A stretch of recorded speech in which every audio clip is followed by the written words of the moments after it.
rencanakan pada tanggal 9 September pada hari Minggu kita akan melaksanakan sholat subuh berjamaah dilanjutkan zikir akbar dalam rangka pemilu damai persiapan menghadapi Pileg dan Pilpres 2019.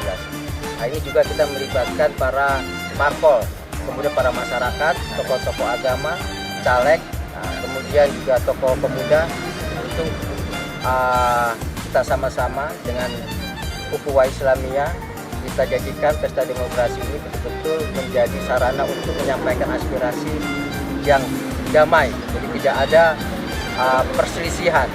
Berbeda boleh, tapi tetap mengutamakan persatuan dan kesatuan. Di sana kita akan laksanakan di Masjid Babut Taqwa, di Polres Aceh Timur.